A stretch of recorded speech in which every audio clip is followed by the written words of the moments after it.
Muy buenas a todos, ayuners. Bienvenidos a un nuevo capítulo de nuestro podcast. En este caso, vamos a hacer una aproximación y un gran repaso a la explicación del por qué hay personas que con el estrés tienen la tendencia a coger mucho peso y hay otras personas que, en cambio, cuando pasan periodos de estrés, pasa justamente todo lo contrario, que pierden mucho peso. Y esto se debe a, bueno, entre otras cosas, a una situación hormonal que define muy bien la situación, que es la que quiero compartir con vosotros. Así que, vamos a ello. Así que, antes de empezar, quiero recordarte que con motivo del lanzamiento de mi nuevo libro, Ayunízate, que estará disponible a partir de la segunda semana de enero de 2022, con el motivo, estamos muy contentos en el equipo de que haya salido este libro con una nueva actualización de la bibliografía científica y de toda nuestra experiencia en el mundo del ayuno.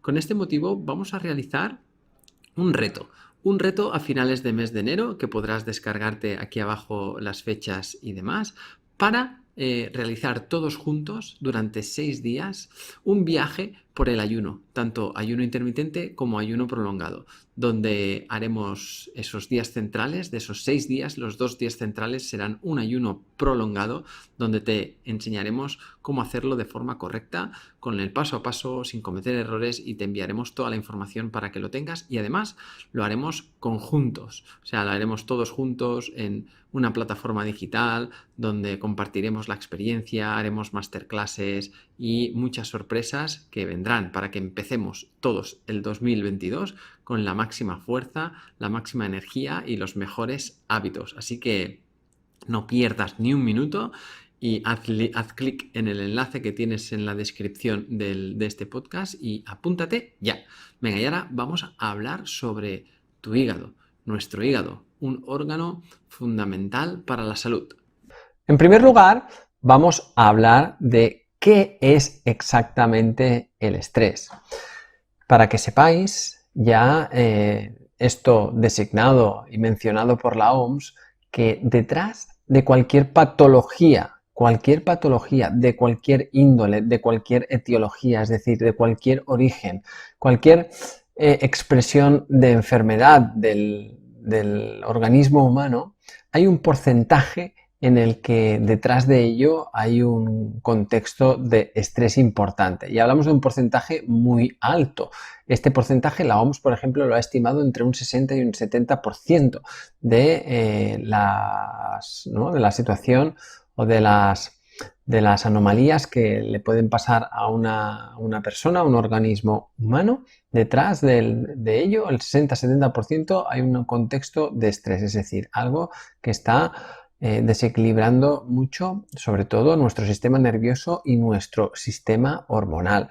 Antes de empezar, me gustaría refrescar, seguro que muchos de vosotros ya lo sabéis, pero para el que no exactamente qué es el estrés, ¿no? Porque hablamos mucho, ¿no?, del estrés, de que si estoy muy estresado, que tengo mucho trabajo, que qué estrés, tal, pero ¿qué es exactamente? Porque el estrés es un mecanismo fisiológico de nuestro organismo, es decir, que el estrés está incorporado en nuestro ADN y nuestros cuerpos saben estresarse. ¿Por qué? Porque lo que están haciendo es responder ante un estímulo. Y eso es el estrés, la respuesta ante un estímulo. En su papel, lo que está intentando hacer el estrés es facilitarnos el contexto metabólico, el contexto fisiológico, para que podamos dar una respuesta ante este estrés y solventar esa situación que nos está sacando de nuestro equilibrio y de nuestro confort. Pero claro, aquí tenemos que hablar de dos tipos de estrés. En primer lugar, tenemos lo que llamamos el estrés agudo y en segundo lugar tenemos lo que llamamos el estrés crónico. Y vamos a relacionar esto cómo afecta a nuestro metabolismo y a nuestro peso, ¿vale? Porque, claro, el estrés del que hablamos, del que es fisiológico, del que es genético, lo englobaríamos en un contexto más agudo. Es decir, si tú tienes un estrés de forma puntual ante una situación que puede ser una discusión, un golpe, una infección que puede ser momentánea por una bacteria o por un virus, tu cuerpo para resolver esa situación va a estresarse. En general, lo que va a pasar es que ese estrés que tú vas a percibir por tus sentidos, eso lo que va a hacer es activar en el hipotálamo una hormona que se llama corticotropa, ¿vale? Que es CRH, que lo que hace es liberar, este estímulo, este estrés libera esta hormona que va a ir hasta la glándula pituitaria, hasta nuestra glándula pineal, que lo que va a hacer es activar otra hormona que es la ACTH, la adenocorticotropa o adenocorticotropina, que lo que va a hacer es entrar en el torrente sanguíneo y sí que va a estimular a unas pequeñas glándulas que están encima de tus riñones, lo que conocemos como glándulas adrenales, y ahí es donde se van a liberar ciertas hormonas como el cortisol o como las catecolaminas, la adrenalina y la noradrenalina, que tienen estas hormonas sí que van a tener un impacto directo sobre el sistema nervioso simpático. El sistema nervioso simpático es un tipo de estructura, es un tipo de sistema que lo que hace es gobernar funciones sobre todo de activación. Es decir, el sistema nervioso simpático, pues ¿qué pasa cuando tienes este estrés agudo, esta discusión pues, con tu pareja, con un familiar, con tu jefe, o que tienes esa caída o una quemadura o que de repente pues eso, te has infectado por alguna bacteria, algo agudo, algo que entra en tu cuerpo de una forma brusca, agresiva? Pues el sistema nervioso simpático va a hacer que aumente tu frecuencia cardíaca, que aumente tu actividad pulmonar, también va a hacer que sean más sensibles los receptores nerviosos del músculo estriado, es decir, del músculo que nos da el movimiento, van a estar más sensibles, porque en teoría es una situación de estrés agudo en la que tu cuerpo está preparándose para salir corriendo o para luchar, no es lo que entiende nuestro sistema nervioso central, es lo que está entendiendo. Después también va a promover la liberación de glucosa en la sangre y de insulina para que tu cuerpo tenga energía y seguir corriendo. O sea, a corto plazo vas a tener glucosa y también grasa para el músculo. También se van a liberar grasas en el músculo. Y esto, si tú tienes una respuesta y además es una respuesta física, es una respuesta con movimiento, vas a estar pues, ¿no? utilizando pues, estas sustancias para esa función. Es como, imaginaros, ¿no? Una gacela que está tranquilamente bebiendo agua en el medio de la sabana y en una charca, en una laguna, y de repente está tranquila, ¿no? Pero escucha cómo se acerca un gran felino, ¿no? Se acerca pues un gran depredador y simplemente este sonido de estos pies caminando, ¿no? Cercándose, desencadenan pues eso, una respuesta en todo este sistema nervioso simpático que hemos descrito anteriormente, que ponen a todo el organismo de la gacela en un estrés fisiológico máximo para que haya una respuesta física máxima para poder sobrevivir a lo que le viene encima, ¿no? Al ataque de su depredador. Y esto, claro, así de forma puntual, pues en ese esfuerzo físico, pues salen pues, ¿no? se gastan todas estas sustancias. Además, cuando se activa mucho el sistema nervioso simpático, hay una sensación que es una sensación anorexigénica, es decir, cuando las concentraciones de CRH, esa hormona que hablábamos antes, que se libera cuando recibes el estrés, ¿no? La sensación, los sentidos, tus sentidos captan ese estrés. Estos niveles altos de hormona lo que producen es que tengamos esa sensación de que se cierra el estómago. De ahí que cuando tenemos un estrés agudo, pues no tengamos ganas de comer. Nuestro cuerpo está para otras cosas, ¿eh? Se reduce el hambre y esto también hace que se pueda perder peso cuando ha sido un estrés emocional muy fuerte, muy agudo, ¿no? Se puede perder tanto grasa, también músculo, porque pensar que, claro, la liberación de glucocorticoides, como el cortisol, y como algunos otros, como la cortisona, liberados por nuestras glándulas adrenales, a largo plazo lo que van a estar haciendo es también promover una deplección muscular. Claro, esto cuando tú tienes 20 años y tienes este estrés y tienes unos niveles de hormonas, de las hormonas que se encargan de conservar la masa muscular, como por ejemplo en el caso del hombre la testosterona, también en el caso de la mujer la testosterona, y en el caso de la mujer, hormonas que también ayudan a conservar la masa muscular y los tejidos son los estrógenos. Cuando estamos a los 20 años, pues tenemos una situación hormonal de conservación muscular que hace que, bueno, que esa pérdida de peso casi que vaya, pues bueno, con un acompañamiento de pérdida de grasa más interesante. Cuando tenemos 50 años, pues quizás los niveles de hormonas, tanto las hormonas sexuales, tanto masculinas como femeninas, es decir, tanto testosterona como los estrógenos y la progesterona, ¿no? Que son hormonas más femeninas, están en niveles más bajos, donde ya no hay una tanta conservación muscular, pues igual este exceso de exposición a glucocorticoides, porque el estrés se está convirtiendo en crónico, ¿no? Estamos exponiéndonos de una forma constante, esto a largo plazo pues va a hacer que nuestro cuerpo tenga menos capacidad de conservar nuestro músculo y que vayamos perdiendo músculo, entrando en un estado que llamamos como sarcopenia. Entonces, claro, las consecuencias negativas en el metabolismo al enfrentarnos a una situación de estrés agudo, claro, todo depende de la situación en la que también se encuentre la persona previamente.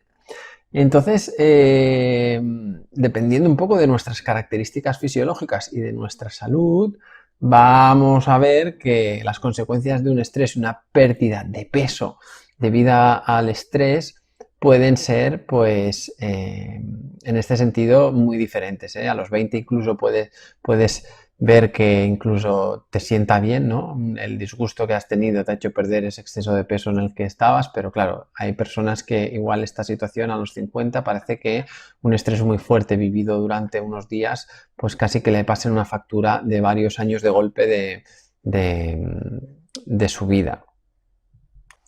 Cualquier proceso que te genere estrés y haga que estés liberando de una forma excesiva esta hormona de la CRH por parte de nuestro hipotálamo puede afectar a que se acaben inhibiendo la liberación de las hormonas que estimulan a nuestras gónadas, la conocida la GnRH, que es la hormona hipotalámica liberadora de gonadotropinas. Esto puede llegar a hacer que tanto los ovarios, en el caso de la mujer, como en el caso del hombre, los testículos dejen de trabajar. Es decir, el estrés puede afectar. Esto hay muchas chicas, ¿no? que tienen amenorreas hipotalámicas que son por estrés. También cuando se produce el estrés eleva mucho los niveles de prolactina y la prolactina puede inhibir el eje de las gonadotropinas para que las hormonas que nacen del sistema nervioso central y que viajan hasta los ovarios para estimular a la producción de hormonas sexuales femeninas y que se haga un ciclo menstrual fisiológico saludable, el estrés, en este caso el exceso de CRH o el exceso de prolactina, puede cortar, ¿no? Puede amputar esta conexión bioquímica y hacer que tengamos pues estos efectos negativos en la salud sexual, en este caso femenina. Entonces, si el estrés agudo lleva a un exceso de liberación de estas catecolaminas, siempre debe ser compensado con un retorno al equilibrio donde el sistema nervioso opuesto al que cuando estamos en el estrés está muy activo, que hemos dicho que es el simpático, es decir, ahora el opuesto se debe poner en marcha. ¿Y el opuesto cuál es? El parasimpático. El sistema nervioso parasimpático lo que hace es justo lo contrario a lo que había hecho el simpático. En este caso es el que nos ayuda a regenerar el desgaste que hemos tenido de nuestro organismo. Es el que ayuda a que tengamos una buena salud y una buena mucosa en nuestro sistema digestivo para que aquí pues tenga una buena casa, un buen hogar, sistemas tan importantes que viven en las mucosas como el inmunológico, como la microbiota. También es encargado de que tengamos una buena calidad de sueño, que tengamos una buena asimilación de nutrientes. Es decir, que es el que compensa todas esas situaciones que el sistema nervioso simpático, por el estímulo de estrés, ¿no?, agudo, hemos hecho que estuviera muy desatado. Vale, y todo esto es la situación que desencadena los estreses agudos, ¿no? Esas discusiones, esos momentos de conflicto, esas lesiones, esas infecciones. Pero claro, aquí uno de los efectos más importantes que está sacando al metabolismo de una correcta manera de funcionar es el estrés crónico. Entonces, el estrés crónico es cuando estamos constantemente expuestos a la liberación de estos glucocorticoides, como hemos visto, del cortisol y sobre todo la cortisona. Y esto tiene una serie de consecuencias negativas a largo plazo muy importantes. Una de ellas, sobre todo, es cuando hay mucho cortisol en nuestro cuerpo, estamos llegando a una situación de demasiado catabolismo muscular, o sea, demasiada destrucción muscular. El cuerpo va utilizando este tejido para, sobre todo, hacer gluconeogénesis, es producción de glucosa nueva, y para otras funciones de mantenimiento. También esto hace que el estar constantemente expuestos a glucocorticoides tengamos niveles de glucemia altos que provoquen que constantemente debamos tener unos niveles de insulina altos y esto desemboque en una resistencia a la insulina.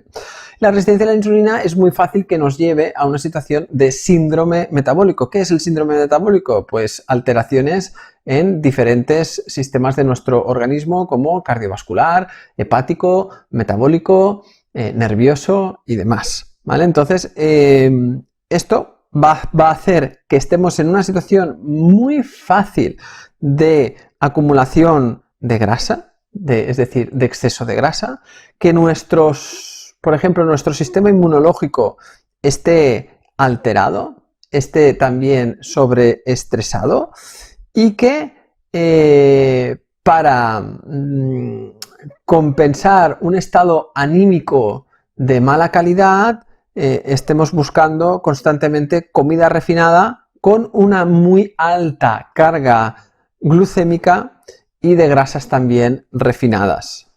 Este estrés agudo no tiene por qué ser solo emocional, ¿no? Si, por ejemplo, una persona está sufriendo constantemente una situación patológica que no resuelve, que genera inflamación constante, también puede ser un estrés que se cronifica en el tiempo para el organismo, también puede ser, pues eso, una lesión muscular de un deportista que no acabe de resolver y que genere inflamación constante.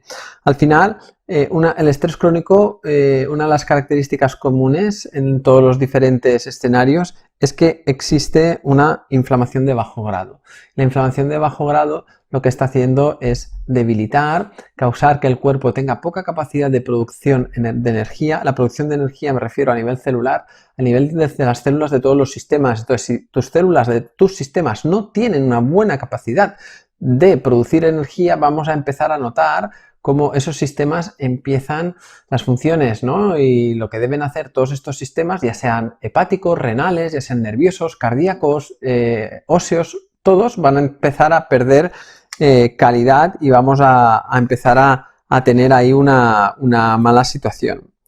Es por ello por lo que también muchas personas, para intentar camuflar estas situaciones emocionales que nos causan, ¿no?, el estar constantemente con una inflamación de bajo grado, con un estrés cronificado, estas personas no es que tengan un exceso de adrenalina constante, eso lo hemos visto más en el estrés agudo, sino que se encuentran con emociones que les generan pues estados de ánimos bajos, les generan frustración y les generan pues malestar emocional.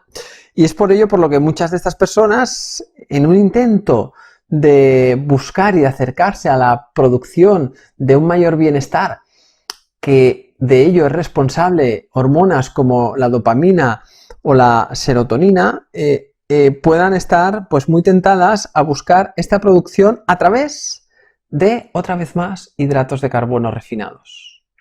Y ahí, claro, ahí se juntan, como estáis viendo en toda la explicación, varios procesos que van a hacer que, si mi estrés crónico, debido a esa inflamación y debido a esa resistencia a la insulina, todavía debido a que hace que la inflamación me produzca un malestar emocional, debido a todo esto, si encima yo busco ¿no?, compensar ese estado emocional comiendo alimentos ricos en azúcares procesados con un alto índice glucémico, y los pongo en un cuerpo que tiene resistencia a la insulina e inflamación de bajo grado, eso va a ser muy fácil que el cuerpo lo convierta en más grasa, más tejido adiposo, más inflamación, porque seguramente esa grasa se va a convertir en una grasa visceral, que es proinflamatoria, y, como veis, todo un círculo vicioso que va generando todavía cada vez más, ¿no?, como el efecto snowball, ¿no? Cada vez la pelota se hace más grande, más rápida, más pesada, y estamos ahí en una situación complicada. Así que, claro, no es lo mismo, por eso os comentaba antes, ¿no?, que una persona que hay que ver cómo afecta el estrés a las características fisiológicas de una persona. Si una persona, el estrés le va a afectar si es crónico, pero si ha tenido unos buenos hábitos durante su vida y tiene una buena sensibilidad a la insulina, una buena masa muscular, trabaja el ejercicio físico y tal, pues va a ir muy bien. Uno de los aspectos que nos va a ayudar mucho a solventar esta situación es el buscar el reducir la inflamación. Entonces, reducir la inflamación puede empezar simplemente por mejorar procesos de reparación y de descanso. Aquí entra muy a jugar el papel de los ritmos circadianos, tener una coherencia biológica con los ritmos ¿no?, y con las horas de ingestas. Por eso ¿no?, me gusta tanto, ¿no?, y divulgo tanto y hablo tanto sobre el ayuno intermitente, que evidentemente no es para todo el mundo, pero en estos sentidos va a dar mucha coherencia a los ritmos biológicos, el dar más espacio entre ingestas, ¿no?, el descansar el sistema digestivo, el ayudar a que no irnos a dormir por la noche con niveles de insulina muy altos. Todo esto podéis escuchar más podcasts en este canal, donde hemos hablado pues sobre todo cómo hacer todos estos temas en muchísimas ocasiones, y seguiremos hablando de ello también. Bueno, espero haber podido ser claro y que se me haya entendido el mecanismo fisiológico de estas diferencias del estrés agudo y el estrés crónico. Aquí puedes entender por qué hay personas que cuando se estresan se adelgazan y otras personas el estrés les engorda, dependiendo un poco en qué ciclo, en qué momento de su vida estén y en cómo esté su organismo a nivel de inflamación, retención y de producción de todos esos glucocorticoides que hablábamos, y de esos síndromes de resistencia a la insulina. Esto va a dar una explicación a por qué unos van por un lado y otros van por otro. Y espero que haya llegado. Cualquier cosa, sobre todo, pues escribirnos por aquí y dejarnos vuestros comentarios, que estaremos encantados de leeros y de seguir compartiendo con todos vosotros. Un placer y hasta la próxima. Cada domingo estaré contigo de nuevo para ofrecerte un nuevo capítulo de nuestro podcast Ayuners. Si quieres apoyar este podcast y ayudarnos a crear más contenido como este, nos ayudaría muchísimo que nos dejes una reseña de 5 estrellas en iTunes, Spotify, iVoox o donde quiera que nos escuches.